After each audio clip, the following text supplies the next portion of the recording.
السلام علیکم ناظرین، اس ویڈیو کلپ میں آپ کو آئندہ ایک ماہ کی موسمی صورتحال کے بارے میں کچھ معلومات دی جاتی ہے۔ اگرچہ آج کے دن تو موسم کلیئر رہے گا، لیکن 15 اور 16 فروری وسطی اور جنوبی پنجاب سے بادل ضرور گزریں گے، لیکن ٹھنڈی ہوائیں بھی چلیں گی، لیکن بارش نظر نہیں آ رہی۔ تو بادلوں اور ٹھنڈی ہوائی کی وجہ سے ٹمپریچر ضرور کم ہوگا، البتہ 21 اور 22 کو ٹمپریچر بڑھے گا، اور پھر شمالی پہاڑی علاقوں میں برف باری کی وجہ سے ٹمپریچر ڈاؤن ہوگا۔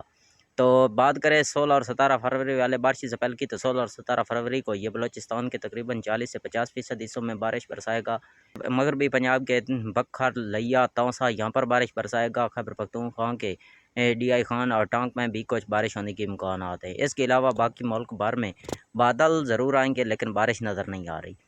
باقی 20 فروری سے لے کر تقریباً 20 مارچ تک کبھی شمالی پہاڑی علاقوں میں، کبھی وسطی پنجاب، کبھی جنوبی پنجاب میں اسی طرح وقفے سے بارشیں ہونے کے امکانات ہیں، جس کی وجہ سے موسم بہار 20 مارچ تک چلتا رہے گا۔